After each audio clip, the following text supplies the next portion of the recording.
இருக்கு, தேன் சுரக்க மலர் இருக்கு, தெவிட்டாத தமிழ் வீரம் இருக்கு, தோல்வி இல்லா மரபு இருக்கு.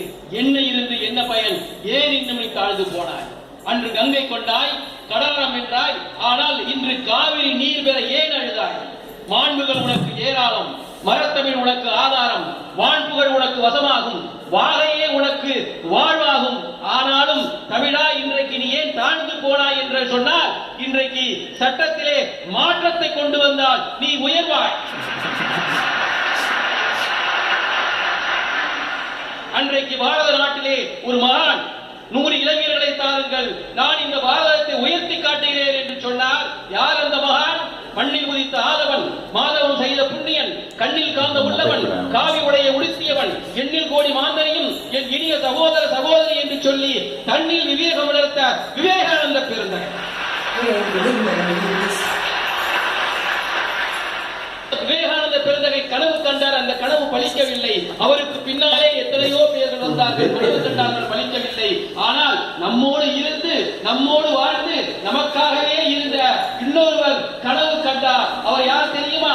ஓடம் விட்ட குடும்பத்திலே பிறந்து, விண்வெளியிலே ஓடம் விட்டு உயர்ந்து, பாடம் சொல்லி உயர்ந்து, இன்றைக்கு படமாகி போனாலும் நமக்கு பாடமாக இருக்கின்ற அப்துல் கலாம் அவர்கள். அவர் கண்ட கனவை நாம் நனவாக்கவில்லை என்று சொன்னால் நாம் பிறந்தே பயன் இல்லை. ஆகவே அவரது கனவை நாம் நினைவாக்க வேண்டும் என்று சொன்னால் சட்டத்திலே கண்டிப்பாக மாற்றம் கொண்டு வர வேண்டும். சட்டம் இன்னைக்கு எப்படி சார் இருக்கு? இன்னைக்கு சட்டம் பூக்கடையாக இருக்கிறதா அல்லது சாக்கடையாக இருக்கிறதா? கண்டிப்பாக சாக்கடையாகத்தான் இந்த சட்டம் இருக்கின்றது. இந்த சாக்கடை சகதி சட்டத்திலே மாற்றங்களை நாம் கொண்டு வர வேண்டும். சட்டம் என்றால் எப்படி இருக்க வேண்டும்? சமமாக இருக்க வேண்டும். ஒரு சாதாரண மனிதன் தவறு செய்துவிட்டால் அவனை பிடித்து உள்ளார போட்டு ஜெயில போட்டு வாட்டி அவனுக்கு பல ஆண்டுகள் சிறை தண்டனை.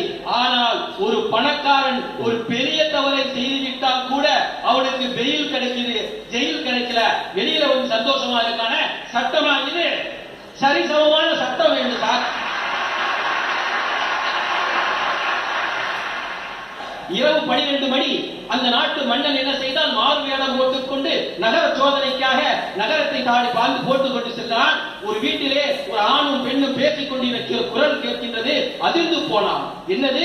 இந்த வீட்டு ஆண்மகன் அயல்நாடு சென்றிருக்கின்றானே, இப்பொழுது யாரோ ஒரு ஆண்மகன் பேசிக் கொண்டிருக்கின்றானே, இதை உடனே நாம் பிடிக்க வேண்டும் என்று சொல்லி அந்த வீட்டு கதவை தட்டினான்.